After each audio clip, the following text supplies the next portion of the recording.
Hola, ¿qué tal? Espero que se encuentren muy bien. Les doy la bienvenida a un nuevo video en la asignatura de Pensamiento Matemático 1, donde en esta ocasión tocaremos el tema de medidas de tendencia central. Como siempre, antes de comenzar, te recuerdo que si mis videos te han gustado o te han servido, te invito a que compartas el canal, te suscribas y que actives la campanita. Ahora sí, demos inicio. Como siempre, vamos a ver la parte teórica respondiendo a la pregunta de qué son las medidas de tendencia central. La teoría nos dice que son instrumentos que toman todos los datos de una muestra y los concentran en un único valor. Las medidas más comunes son las siguientes. Y creo que estas ya las conocemos todos, de hecho se ven desde la primaria y secundaria. Dentro de ellas tenemos primeramente a la media, la cual su definición nos dice que es la suma de todos los valores de una variable dividida entre el número total de datos. La fórmula para obtener la media es esta. También la conocemos como promedio. ¿Sale? La siguiente es la mediana. Nos dice su definición que es el dato o valor que se encuentra más en medio de todo el conjunto de datos. O sea, es el dato que se encuentra a la mitad. Y la fórmula para encontrar la mediana es esta. Ojo, esta fórmula lo que nos indica es la posición donde se va a encontrar la mediana, pero esta fórmula es para datos impares, mientras que cuando tenemos datos pares, la fórmula es esta. Tranquilos, la fórmula es realmente sencilla, más adelante vamos a ver cómo se aplica. Y finalmente tenemos a la moda. La definición nos dice que es el valor más frecuente. De hecho, este no tiene una fórmula, simplemente hay que ver cuál es el dato que más se repite y listo. Una vez que ya acabamos con la parte teórica, vamos con el ejercicio que nos dice lo siguiente. Calcula las medidas de tendencia central del ejemplo anterior y nos muestra esta tabla. Para los que tengan duda de esta tabla, fue la que pues se tocó en el video anterior de esta misma lista de reproducción. Si tienen duda, pueden ir a ver el video anterior para que pues sepan cómo se llenó, pero les aclaro que no vamos a usar toda la tabla, solamente vamos a usar las primeras dos columnas, donde tenemos a la variable de interés y a nuestra frecuencia absoluta. ¿Sale? Voy a colocar aquí arriba también las fórmulas que vamos a tener a nuestra disposición para poder usarlas, y voy a esconder las demás filas para que no nos estorben. ¿Ya? Ahora sí, vamos a empezar con el cálculo de la media, que es una de las medidas de tendencia central. La media, recuerden que también es el promedio. Simplemente para obtener el valor de la media, lo que tenemos que hacer es sumar tantas veces cada una de las variables de acuerdo a su frecuencia. Por ejemplo, el 0 tendríamos que sumarlo sobre sí mismo 24 veces. Así, 0 más 0 más 0 más 0. Después que acabemos, continuamos con el 1, pero 50 veces. 1 más 1 más 1 más 1. Luego con el 2 y así sucesivamente. Pero para que esto no sea muy extenso ni muy tardado, lo podemos hacer mediante multiplicaciones. ¿Cómo se hace? Pues es bien sencillito. Fíjense, en vez de sumar el 0 24 veces, puedo hacer simplemente 0 por 24, que es lo mismo que sumarlo 24 veces. Lo mismo voy a hacer con el 1. En vez de sumarlo 50 veces, simplemente hago una multiplicación de 1 por 50. Luego con el 2, que en este caso sería 2 por 80. Fíjense que estoy multiplicando cada uno de los valores por su frecuencia absoluta. Luego con el 3, 3 por 36, y finalmente el 4, 4 por 10. Todo eso, lo que me dé el resultado de la operación de arriba, lo debo dividir entre el total de datos, que son 200. Entonces, si yo hago 0 por 24, ¿cuánto me da? Pues me da 0. 1 por 50 me da 50. 2 por 80, 160. 3 por 36, 108. 4 por 10, 40. Realizo la suma y obtengo una cantidad de 358. Esto que me dio lo divido entre 200 y el resultado es 1.79 hijos. Quiere decir que de todas las familias el promedio de hijos es menor a 2. ¿Sale? Bueno, ya tenemos la media. Ahora vamos a calcular la mediana. Como ustedes saben, para la mediana tenemos dos fórmulas. La primera es para datos impares y la segunda para datos pares. Ojo aquí. Esta fórmula lo que me está indicando son las posiciones de los valores que me interesan. En el caso de datos impares, lo que voy a obtener es la posición específica donde se encuentra el valor de la mediana. Y en el caso de datos pares, voy a obtener dos posiciones cuyos valores se deben sumar y luego dividir entre 2 para encontrar el verdadero valor de la mediana. ¿Sale? Como 200 es un dato par, pues debo de utilizar esta fórmula, en donde n representa precisamente la cantidad de datos, en este caso 200. Vamos a sustituir en la fórmula, quedando así: la posición 200 entre 2 más el valor de la posición 200 entre 2 más 1. Ya definiendo, serían entonces la posición 100 y la posición 101. Necesitamos saber qué valores están en esas posiciones, pero esto es bien sencillo, fíjense. Voy a comenzar ubicándome en la primera fila, donde la cantidad de hijos es 0. Como esta cantidad de hijos, que es 0, se repite 24 veces, eso me indica que las familias que no tienen hijos van desde la posición 1 hasta la posición 24 con 0 hijos. Luego, en la segunda fila de los que ya tienen un hijo, se repite 50 veces. Eso quiere decir que desde la posición 25 hasta la posición 74, todas esas familias tienen un hijo. Luego, en la tercera fila, cuando ya tienen 2 hijos, se repite 80 veces. Eso quiere decir que desde la posición 75 hasta la posición 154 tienen 2 hijos. Ahora bien, recuerden que las posiciones que a mí me interesan son la posición 100 y 101.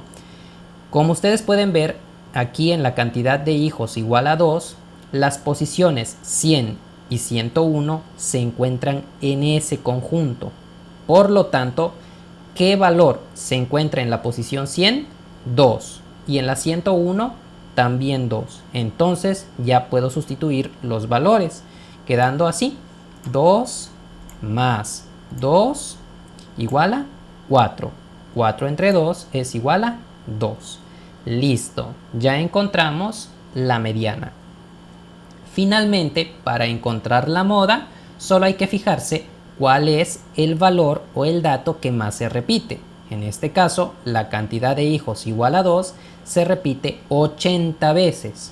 Por eso decimos que la moda es igual a 2. ¿Sale? Aquí lo colocamos. Listo. Ya encontramos todas las medidas de tendencia central. Tenemos aquí la media, la mediana y la moda. Listo. Como ustedes pueden ver, no es algo complicado, es bien sencillito, solo hay que hacer las fórmulas. Vamos ahora con las medidas de dispersión, que tampoco son complicadas. Vamos a ver qué nos dice la teoría. Nos dice que las medidas de dispersión, en este caso, son aquellas que se utilizan para reconocer cómo están distribuidos los datos. De nueva cuenta, vamos a tener 3 principalmente. La primera es el rango, cuya definición nos dice que es la diferencia entre el mayor y el menor valor de una muestra. Aquí tenemos su fórmula. Luego tenemos a la desviación estándar, que nos dice que se utiliza para calcular la variación o dispersión en la que los puntos de datos individuales difieren de la media. Aquí tenemos su fórmula. Sí, sé que puede verse un poco difícil la fórmula, pero créanme que no lo es. Finalmente tenemos a la varianza, que nos dice su definición, que es el cuadrado de la desviación estándar. Y efectivamente, pueden ver que es la misma fórmula, simplemente que aquí no tiene la raíz cuadrada porque esta expresión se elevó al cuadrado. Ahora vamos a calcular estas medidas de dispersión con el mismo ejemplo de hace un momento. Como ustedes pueden ver, de nueva cuenta trajimos a la misma tablita de hace un momento y aquí tenemos las fórmulas que vamos a usar. Voy a cubrir también estas tres columnas para que no nos estorben y voy a traer además a las medidas de tendencia central, ya que para poder encontrar la varianza y la desviación estándar es necesario que conozcamos la media. ¿Sale? Vamos a iniciar con el cálculo del rango, que es el más fácil. Simplemente necesitamos el valor máximo, el valor mínimo y hacer una resta. En este caso, pues el valor máximo es de 4, el valor mínimo es de 0, hacemos la resta y ya, el rango vale 4. Así de sencillo. Vamos ahora con lo que nos interesa y que son probablemente las fórmulas un poquito más pesadas, más difíciles, pero créanme que no lo son tanto. Vamos a empezar calculando lo que es la varianza, o sea, S cuadrada. Como ustedes pueden ver, la fórmula se ve algo compleja, no lo es. Vamos a irla analizando. Primeramente, lo que debemos entender que nos pide la fórmula es que aquí en este paréntesis yo debo restar los valores que se encuentran en cada fila menos la media. Entonces, por ejemplo, en la primera fila, fíjense que yo tengo al valor 0, porque es de 0 hijos, y le voy a restar la media, que es de 1.79, ya que eso es lo que me pide la fórmula, el valor de interés de cada fila menos la media, y en la primera fila el valor de interés es 0. Luego, la misma fórmula me dice que esto se tiene que multiplicar por la frecuencia absoluta, que en el caso de la primera fila es 24. Vamos a realizar la resta de aquí y en este caso me da menos 1.79 al cuadrado. Vamos ahora a la segunda fila. En este caso el valor de interés ya no es 0, sino 1. Entonces colocamos aquí 1 menos 1.79 al cuadrado y se multiplica por la frecuencia, ya que la frecuencia en este caso es de 50. Vamos a la tercera fila, quedaría así, 2 menos 1.79 por 80, que es la frecuencia. Resolvemos esta resta y pasamos a la siguiente fila. En este caso, el valor de interés es 3 menos 1.79 al cuadrado, todo esto, por 36, que es la frecuencia. Resolvemos esta resta y vámonos con la última fila. Sería 4 menos 1.79, que da 2.21 al cuadrado por 10, que es la frecuencia. Ahora fíjense, esto que hicimos aquí, esto que estamos sumando, es esto, es la sumatoria de estas fórmulas. ¿Se dan cuenta? Ya hicimos bastante de lo que nos pide la fórmula. Tenemos aquí las sumatorias, aquí está la sumatoria de estas operaciones en cada fila, que es lo que hicimos. Todo esto en realidad debe ir aquí arriba, ¿sí? Aquí donde está el 1. Simplemente que pues la fórmula está escrita así, pero en realidad todo esto va aquí arriba, ¿sale? Entonces, una vez que ya hicimos esto, solo hay que dividir entre el número de datos menos 1. En este caso, como el número de datos es 200, vamos a dividir entre 200 menos 1. Ahora hay que resolver cada una de estas operaciones. ¿Cómo se hace? Bueno, vamos a iniciar primeramente tomando esta cantidad, menos 1.79 al cuadrado, la resolvemos y lo que nos dé se multiplica por 24. Esta operación me debe de dar 76.8984. Vamos con la siguiente. Menos 0.79 al cuadrado por 50 me tiene que dar 31.205. Vamos con la siguiente. 0.21 al cuadrado por 80 me debe de dar 3.528. Y así voy a continuar resolviendo las operaciones restantes. Todo esto lo debo dividir entre 199, que es 200 menos 1.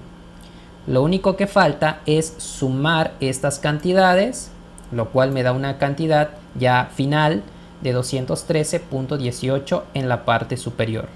Luego esto se divide y obtengo un resultado de 1.071256 como resultado de la varianza. Y para encontrar la desviación estándar es más facilito, solo hay que aplicar raíz cuadrada a este resultado. Por lo tanto, la desviación estándar es igual a 1.035015 y listo. Ya encontramos el rango que valía 4, la varianza que vale 1.071256 y la desviación estándar que vale 1.035015. Y con esto damos por terminado el ejercicio que iniciamos en el video anterior, donde hicimos la tabla de frecuencia y ahora hemos encontrado las medidas de tendencia central y las medidas de dispersión de esta tabla o de estos datos. Recuerden que en este caso los datos que tenemos son datos no agrupados y por ende las fórmulas que usamos para medidas de tendencia central y dispersión también son para datos no agrupados. Bien, esto ha sido todo por mi parte. Como pueden ver, no es algo complicado, no es algo difícil, pero que sí lleva su tiempo. Recuerden hacerlo con calma para que no cometan ningún error. Les repito que también, si tienen alguna duda, me la pueden dejar en la cajita de comentarios y yo con gusto se las voy a atender. Por mi parte ha sido todo, me despido, no sin antes recordarte que si el video te ha gustado, por favor le des pulgar arriba, que me ayudas muchísimo a seguir creciendo como canal y traer más contenido. También te invito a que me dejes un comentario si el video te fue de utilidad. Por mi parte me despido y nos vemos la próxima en un nuevo video.